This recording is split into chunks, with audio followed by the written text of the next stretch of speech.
Hello, everybody, and welcome into the Apples and Ginos Fantasy Hockey Podcast. My name is Blake Creamer, and today we're going to be counting down the top 10 defensemen for fantasy hockey in 2025-26.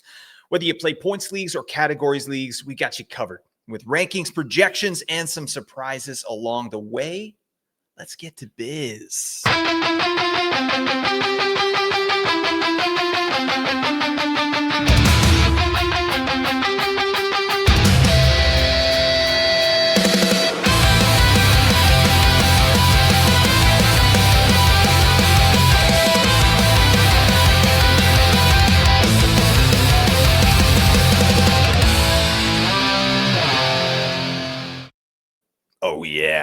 Oh, yeah. Welcome in, everybody. Thank you so much for being here. Really appreciate that. This is the Apples and Ginos Fantasy Hockey Podcast. My name is Blake Creamer. I'll be your host today. Check me out over on Twitter/X at Blake Creamer AG. Also on Blue Sky at Blake Creamer AG. Check out the Apples and Ginos Discord. Link is in the description. Also, check out the Apples and Ginos YouTube channel. Hopefully, you're watching there right now. We got some amazing graphics locked and loaded for you for this really sweet episode we got coming up here. Top 10 fantasy hockey defensemen in 2025-26 for points and categories leagues. So we're doing that over here. I'm going to be doing this series with every position, even goalies this year, but we're not going to do, well, I guess we will. We'll probably do top 10 goalies, but we're more interested in the top 5 0G targets. So that's an episode to look out for coming soon. But today we're talking about defenders, rear guards, guys on the back end, giggity, all right? And I want to get right into it here because I'm going to try and keep this short and sweet. So we're going to start in points leagues. We're going to spend most of our time there. I've got a categories league list at the end, and there's a few changes there. But one of the big things before we even get into that, between points leagues and categories leagues, just, something about me and my strategy, the way I approach this in fantasy. In categories leagues, I'm always looking for offense anyway. Like I prioritize offense over big time periffs. So I feel like you can get peripheral stats on the waiver wire a little bit easier than you can, elite offense. And that's just common sense. So, keep that in mind when you hear some of these rankings. But the other thing too, with these episodes, these top 10s, I would love to hear your comments, your thoughts on the list. Who was I missing? How do you think the list should be ranked? All those things. So get in the comments, help us out. That'd be really sweet. All right. But without further ado, let's get to biz on the number 1 points league defenseman. It's going to be Cale Makar. All right. He's it's pretty much the consensus number 1 across all formats, right? Categories leagues, points leagues. Cale Makar is your Huckleberry. And it's not really a debate, is it? Right. This guy's the most dynamic D-man we got. He does that. He's out there zipping around. The truth is there's not even that much to say about Cale Makar. We know what this player does. He's probably the most talented defenseman for fantasy out there. But not only that, he's also in the best possible environment to hit on his skill set, right? With the Colorado Avalanche. Like that team is a wagon offensively. They have amazing players that Coach Jared Bednar puts out for massive amounts of minutes, right? And Cale Makar is one of them too. He's going to crush in time on ice again this season, probably be one of the league leaders there. There's just so much to like about Cale Makar. I don't want to dig in too much on these players here, but just at 5-on-5, Cale Makar, individual scoring chances for, they were at a career high level. So that's something of note, right? But this is just an elite level player, right? And it's something that he's been building and developing year after year. So I think that's absolutely sustainable. Yes, the Avalanche lost Mikko Rantanen there last year. Does that put any more weight on Cale Makar's shoulders? Maybe. Right. His on-ice shooting percentage last year at 5-on-5, second lowest number of his career. Right. So I think the Avs in general were slightly inefficient, at least to their standards last year. 5-on-5, they were 4th in the league in expected goals for, but actual goals for that they scored where they were 15th. So yeah, the finishing wasn't quite there at 5-on-5. There's some room to grow.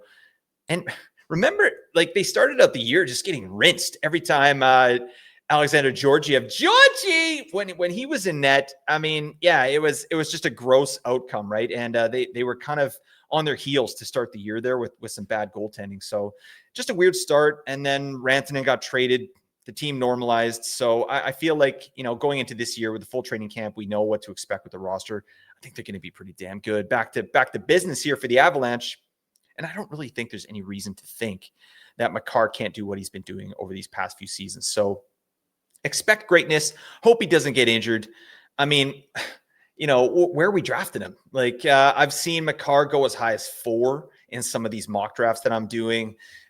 He's definitely getting picked at 5. Pretty, there's a consensus there. He's at number 5, and I don't mind it. I feel like you're getting absolute value over replacement there. There aren't any defenseman out there that can really do what Cale Makar does, right? We've got some other guys on this list that might match him points-wise, but in terms of all the periffs and things that Makar brings to the table and the ceiling on top of what he's already able to do, I just don't think there's another one out there like him. So let's talk about the projection here really quick. Apples and Ginos projection for Cale Makar, 26 goals, 67 assists, 93 points. Bang.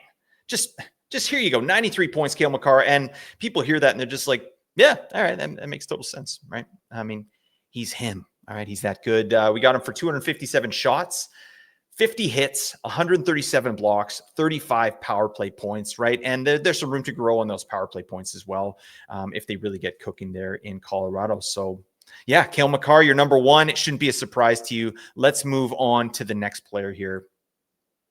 And we got to talk about ZW. All right, Zach Werenski, Zed is not dead, all right? He's completely alive. The Gimp is still in the trunk in the basement, all right? Anybody see Pulp Fiction? It's not a good movie for children, all right? Don't show it to the children.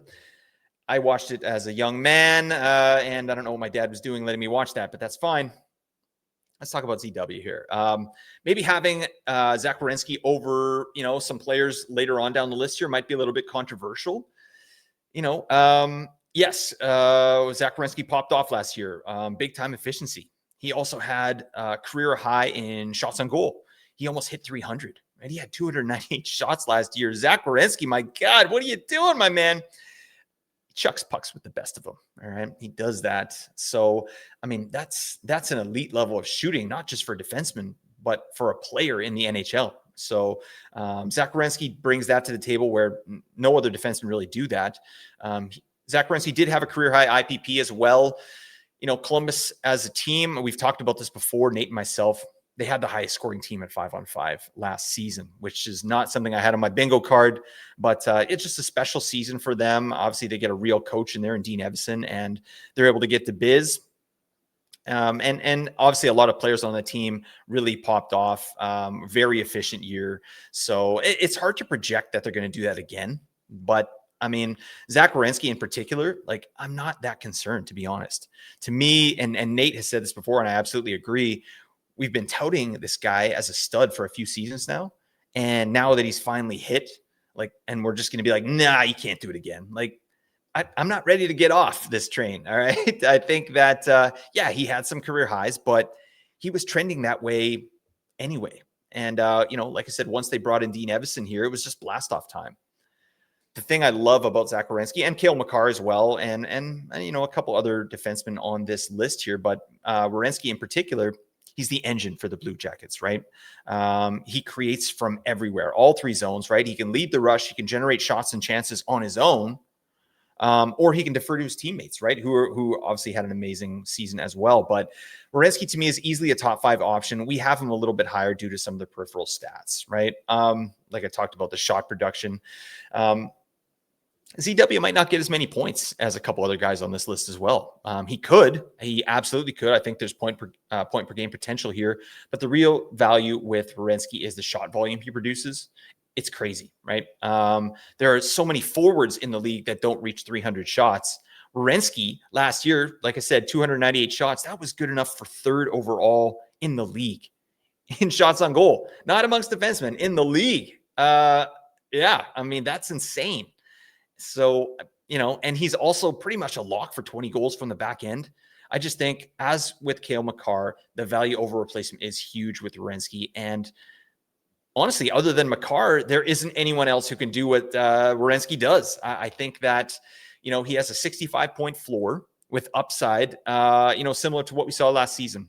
So a little bit of headroom with Werenski's shooting percentage as well. Maybe he's a little bit more efficient. Also, his power play performance. I think that, there's a little bit something there. He did get 25 power play points, but Could he be a 35 power play point guy? Maybe, right? But obviously Columbus would have to get cooking on the power play there. And I'm not really projecting it that way, but he has some pathways to do even more if things go well. So shout out to Zach Werenski.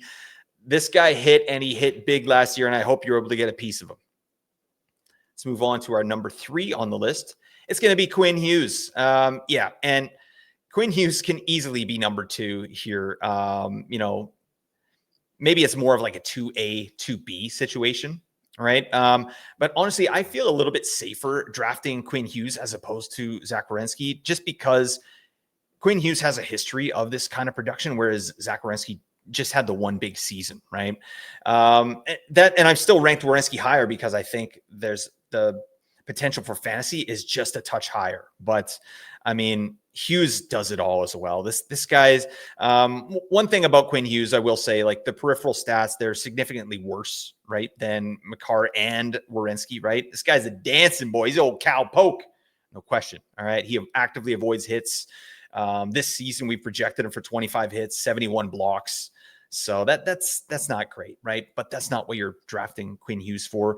What you will get is electric production from the back end, 90-point potential, maybe even 100. I could see Quinn Hughes getting 100 points. Like just watching the man play hockey, like it feels like every chance that the Canucks get out there is orchestrated by Quinn Hughes. And that's not even an exaggeration. I hope that that's not the case this upcoming year, because that's not a sustainable way to play. That's not a way to, win hockey games. But for now, that's what the Canucks have. And Quinn Hughes is as elite as they come. So you're going to get big power play points from him. This guy just rarely makes bad reads or passes. Definitely not as dynamic as Makar. A little bit more understated, but he might be smarter. And I don't think that's a hot take either. And I love that Quinn Hughes is finally getting his flowers.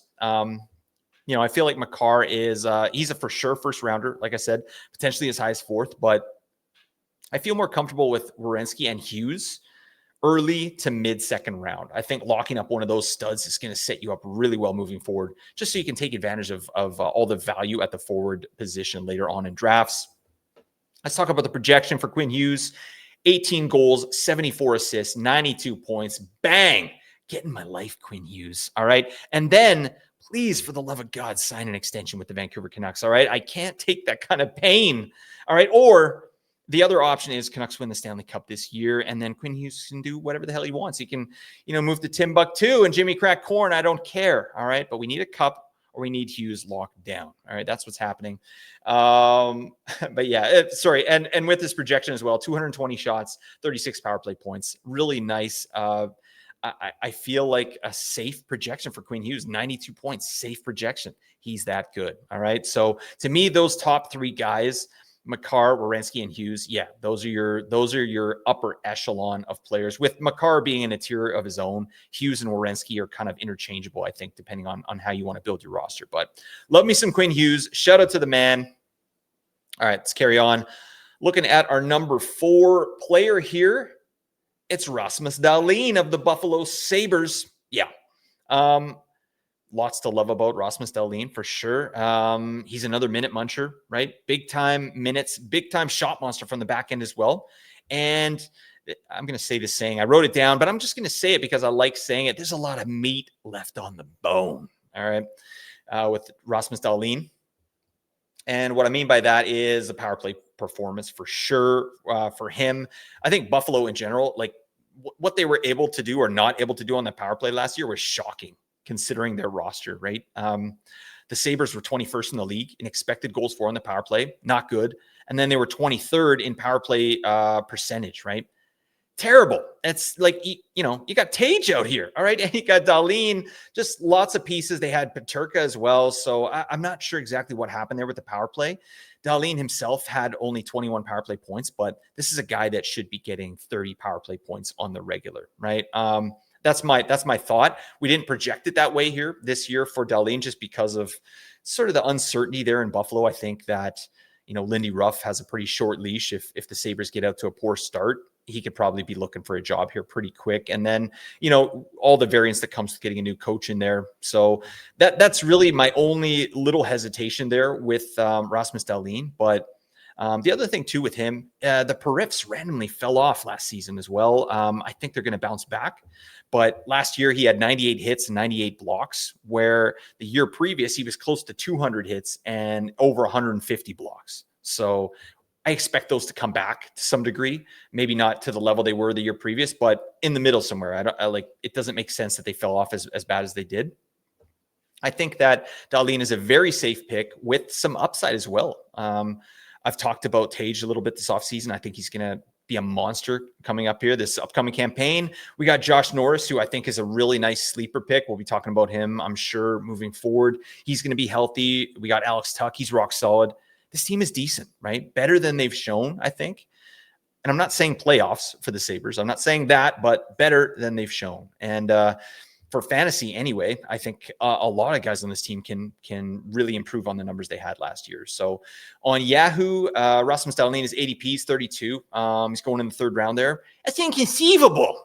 Okay. I mean, you're getting Dahlin in the third round. You're loving life. That's great value for a guy who's likely going to get 70 points. Apples and Ginos projection for Rasmus Dahlin, 19 goals, 52 assists, 71 points. That's excellent. That's an amazing season. Shots on goal, 220. We got him for 120 hits, 116 blocks, and then 22 power play points, which is a little bit light. So again, lots of ways for him to sort of smash that projection. Again, this if things go well, I could see 75 to 80 points for Rasmus Dahlin, but we've got him at 71 points here for now, and I'm loving that. All right, let's carry on. Next up, we're going over to the Edmonton Oilers, and we're talking about Evan Bouchard. Evan? Yeah. Evan's here. This guy, I think we know what we're getting with Evan Bouchard. You're getting access to an elite power play with two of the top players in the world. That's really a huge selling point for Evan Bouchard, right? Obviously, he has his issues defensively, but who cares, right? This is fantasy. We don't give a damn. This guy is gold for fantasy. And the peripheral stats, they aren't going to hurt you. We projected 56 hits and 103 blocks for Evan Bouchard, 229 shots on goal, right? That's all really good stuff for a defenseman. But power play points is where he's really going to shine. I think when you see these interviews with Connor McDavid in the offseason where he's like, you know what? I'm going to shoot a lot more. I want to be a goal scorer this year. When a guy like that says that just gets you kind of excited. Like, damn, I think he probably will, I just think a really motivated and healthy Connor McDavid really is going to raise the floor of all these players. And Bouchard already had a really solid floor to begin with. Nice season last year, even though it was a little bit down from what he was able to do previously, but 67 points in 82 games. That's baseline to me for Evan Bouchard. The year previous, 82 points in 81 games, maybe that's ceiling, right? So another thing, one thing you should know about Evan Bouchard is that he's not just successful because of his situation, right? This is a player who drives play at a high level on his own, right? And he has an absolute nuke. It's a slap shot. So he fits the offense really well here in Edmonton, and he's going to continue to do so moving forward. It also helps that he plays with, stalwart Matthias Ekholm, right? He plays most of his minutes with him, and he's about as steady as they come. So I really like the outlook for Evan Bouchard moving forward here. Another thing I love about Evan Bouchard is the way he turns it up come playoff time. He has 81 points in 76 playoff games as a D-man. That's nuts. That's excellent, right? Just a beauty for fantasy and zero threat to anyone taking his role on the Oilers. His ADP on Yahoo is 20 right now, and that makes sense, but I'd love for him to slip into the third round, but I'm just not convinced that happens. Dahlin has a lower ADP than Evan Bouchard, right? And I'd rather Dahlin than Evan Bouchard. So take that for what it's worth. But the final projection for Bouchard here, 15 goals, 59 assists, 74 points. You're loving life if you pick this guy up end of the second round, early third. That's a smash, and you're going to like the way you feel. I guarantee it. Okay, before we move on to 6, 7, 8, 9, 10, and then talk about category league, guys, we got to talk about the Apples and Ginos Patron League. It's a tiered fantasy league that we've created over here at Apples and Ginos, and there's still time to get involved. So if you're interested in doing that, all you have to do is sign up as a patron on the Apples and Ginos Patreon. It's $2 a month at the lowest tier there. So $2 a month for the duration of the season, and you're good to go. If you are interested, head on over to applesandginos.com/APL. You have to fill out a really short questionnaire just so we know how to place you in the league there. And then you're in and you're getting the biz. We got, well over 1,700 members in our Discord. We're popping off. We got separate channels for all the APL tiers and leagues. It's a great time. We're having a really fun time. So get your biscuits over there and do it now if you want to be involved in the APL. And then I do need to tell you about the Apples and Ginos Fantasy Hockey Guide that we've released here September 1st. You got to get your mitts on this, okay? It's a 167-page document. We got over 375 player projections. That's Nate's and my player projections, and then an aggregate of both that you can use for your fantasy drafts.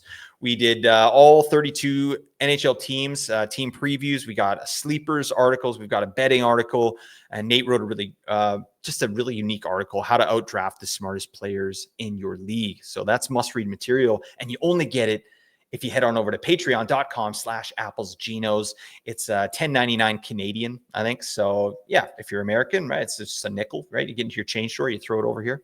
No problem. All right. Get your biscuits over there and do it now and get your hands on this great guide if you feel like winning your fantasy hockey league this season.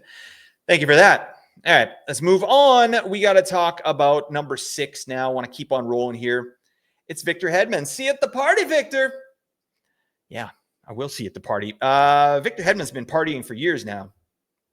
And it feels good. Yeah, this guy's, he's diminishing a little bit for sure. He's not the player he once was. Looks like the peripheral stats have fallen off a little bit as well, and they may not come back. Like Hedman only had 39 hits last year. What? Yeah, it's hard to believe. Like this guy's 6'7", 245, 37 hits or 39 hits. What are you doing, my man? And also, Tampa Bay sometimes does some weird stuff occasionally with their power play. Like we saw Darren Radish on power play 1 for a stretch of games there. I remember a couple years ago when randomly Sergachev just got half of the power play time. No rhyme or reason to it, but I don't know. It's not really a concern to me. I still feel like this is a really safe pick here. I mean, his ADP on Yahoo is 38. So yeah, you're getting him kind of where you need to get him. I do feel that Hedman is kind of, he's at the end or like the bottom of a tier, like that third tier of defensemen. He's still absolutely a guy you should target, especially if you miss out on some of the players that we've talked about already. As a top pair D-man, he's going to see mostly deployment with Tampa's top line, which is an absolute unit, right? We got Gensel, we got Point, we got Kucherov, unbelievable stuff. So he's out there playing premium minutes with those players. That's the place to be, right? He's also one of the most, I just think he's one of the most durable players out there. He's only missed a handful of games in the past 4 seasons here. He's also played a bunch of postseason games in there as well. So I think it's a very safe pick, and he gets power play 1, right? Tampa's power play, 5th best in power play percentage last year. He's not going anywhere there. And I think there's some room to grow as well for Victor Hedman. Last season, 26 power play points. I could see that easily bumping back up to 30 plus. That's just what happens when you have access to Kucherov and what they're doing there in that power play. So with Hedman at number 6, I think the ceiling at this point is still 70 points, but I think the more likely outcome is somewhere in between 60 to 70, right? Still want to draft with confidence. I don't think Hedman is a sexy pick at this point, but it's the type of guy you need to hold your squad down, right? If you want to go upside hunting a little bit later on. So yeah, the Apples and Ginos projection on Victor Hedman, 15 goals, 54 assists, 69 points, very nice. 191 shots, 55 hits, 123 blocks, and then 28 points on the power play. Bang. That'll play. That'll frickin' play. Lots to like about Victor Hedman. So yeah, draft with confidence. Let's move on to our number 7 on the list here, Roman Josi. This is an interesting one. It feels weird to have Josi this low at number 7. This guy, when healthy, he should be in the top 3, right? He's in the top 3 conversation at the very least for fantasy hockey defenseman. We just don't know the season that he will have. We don't know what it's going to look like, right? With his POTS diagnosis and how that's going to be managed throughout the year, right? It does sound like he's good to go, right? All signs are positive at this point. We haven't heard anything about limitations, so that's a good sign as well. But it still wouldn't surprise me to see some load management for Yossi here for stretches of the year, especially if Nashville is able to right the ship and contend for the playoffs. Like, they're going to want a healthy, rested Roman Yossi for those playoffs. So something to consider when you're picking up Roman Yossi. The other issue here with Roman Yossi is, I mean, what the hell happened with the Predators last year? Damn. I mean, Nate and I have talked about it a little bit. No one's been able to put their finger on it at this point, but what we've kind of come up with is, like, it just feels like they didn't adapt their systems and play style to benefit the new additions that they had to the roster, right? They went from like this kind of pesky, grinding, like, energy team to now you're bringing in like really good offensive players like Steven Stamkos, even Marchessault to some degree. These guys want puck possession. They don't want to, dump the puck in and go forecheck and battle it out, right? They want to have the puck on their stick. So I feel like there was an adjustment that wasn't made there by the head coach, and it really cost this team. I do think that the Preds were bad, but they were also really unlucky. It was just a really bad season. Worst case scenario for them. I do expect a much better season for them, and a healthy Roman Yossi is going to be key for that, in my opinion. So with Roman Yossi, when he's going, we got a smooth skating, puck rushing D-man, like one of the best, who shoots like a forward, similar to Werenski, right? He's almost approached 300 a couple times in his career. And I think in theory, he has some great players to get the puck to as well there in Nashville. So I just feel like 60 points should be a lock for Roman Yossi. And remember, he's just one season removed from an 85-point masterpiece. Yeah, he has that in the bag, even at the ripe old age of 35. I think, it's just the risk. Like, what's your risk tolerance here picking up Roman Yossi? His ADP sort of reflects that risk. I mean, he's 60. His ADP is 60 on Yahoo, right? So, I think that's a nice spot for him. Yossi round 5 and up is starting to look pretty good to me. Would I take him before that? Possibly, right? He's really good.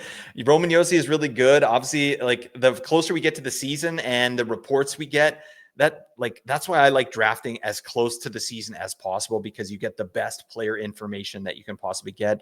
Doing these slow drafts is really fun because it scratches that draft itch, but sometimes you pick up a player and you find out going into the season he's going to be injured for the next 2 months or something like that. Like, people did that with Matt Tkachuk earlier in the summer. They're doing slow drafts. They pick up Matt Tkachuk, and now he's out for 3 or 4 months. So I'm looking for updates on Roman Yossi. I feel like things are trending in the right direction, and he should be good to go, but we'll see what happens. I think that Roman Yossi is really good. Like I said, even on a bad team, I think he can still post 60 points. He's that good. So there you go.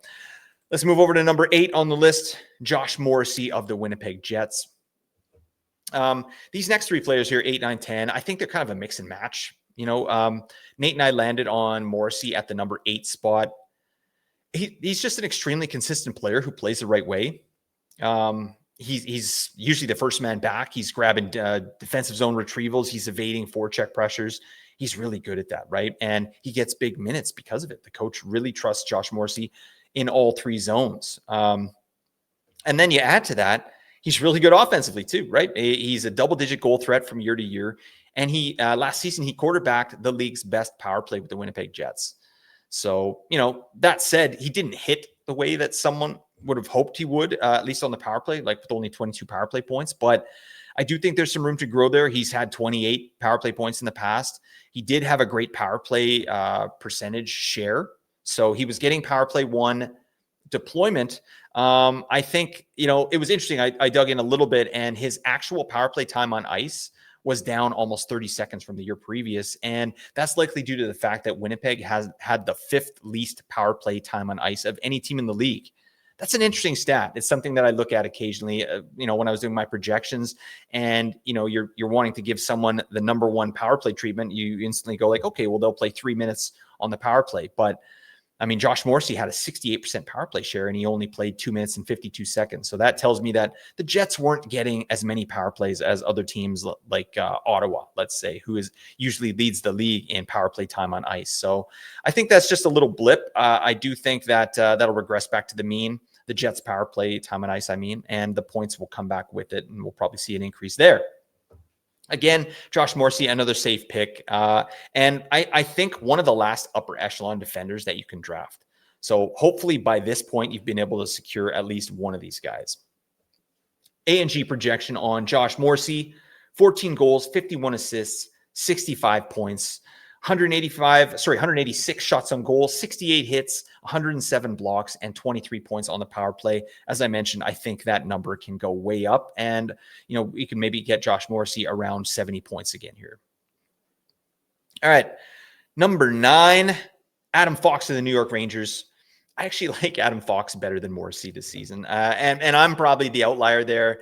But the Rangers, you look at what they were able to do last year, it was terrible, right? But offensively, the Rangers were still good. They were still the same team, but the difference was they often found themselves caught in the offensive zone. They went all in on offense and didn't get back on defense. And now we got odd man rushes coming back the other way, and teams were converting, right? So even with all that, I think that Fox produced very well at 5-on-5. He had a good season at even strength there. The issue was his power play performance. He went from 33 power play points in 2024-25 to just 18 this past year. That's massive. That's just haircut lopped off right off the top. And he still got 61 points. So I feel like that power play was really the key. It just wasn't cooking last year. The year previous, they were in the top 5. And then last year, I think they were, 28th in the league in conversion. What the hell? That to me is not the norm. That's an aberration, right? So I do expect the Rangers to get back to top 10 with the man advantage and all of the players on that top unit to see an uptick in production. And I do feel pretty confident in that take. And that means Adam Fox should kind of get back to reasonable levels here on the power play. I don't think people understand how good Adam Fox really is and how important he is to the team, first off, defensively as well as offensively. But yeah, offense is what we care about in fantasy, and this guy's floor is rock solid. He's just one of the best in the league in things like shot assists, chance assists from a defender. He's also got an elite cast of players surrounding him to help convert those shots and chances. And I honestly think that Fox could hit 80 as a ceiling here, and it would be the quietest 80 points you've ever seen from a D-man. And his ADP does not reflect that. His ADP on Yahoo is 55. I mean, if you're getting Adam Fox at that late, I feel like that's such a smash. This is a guy that is absolutely going to deliver offense for you at an elite level, right? So I love that he's getting faded a bit. I feel like I'm going to have quite a bit of Adam Fox on my rosters this season here, and I feel good about that. So yeah, shout out to Adam Fox. He's going to be one of my guys, I think, this year. And let's finish it up here. At number 10, we're looking at Jake the Snake Sanderson of the Ottawa Senators. Sorry, before I do that, I do want to talk about Adam Fox's projection. Sorry. So yeah, Adam Fox, we got him for 13 goals, 60 assists, and 73 points. 157 shots, 39 hits, 124 blocks. That's great. Fox does do that. And then 27 points on the power play. Obviously regressing positively with his power play points there to a pretty big level. So anyways, that's Adam Fox's projection. Didn't want to miss that. Now, let's get over to Jake Sanderson here. This is a guy, just a really strong season, first off, from Sanderson, that kind of came out of nowhere, at least the offense. You know what I mean? If you follow the team or watch the highlights, the value that Sanderson brings to this team on the ice. He's very valuable as a play connector and as a offensive, like a disruptor, you know what I mean, to the opposing team. So yeah, but the offensive production, what the hell? Like that was absolutely a surprise. 58 points in 80 games, including 30 points on the power play. Bang. Right? I mean, this is a guy you probably drafted from 80 to 100 last year. And he's not going there this year, right? His ADP on Yahoo is 67. So yeah, you're going to have to pay up a little bit more for what he was able to do there.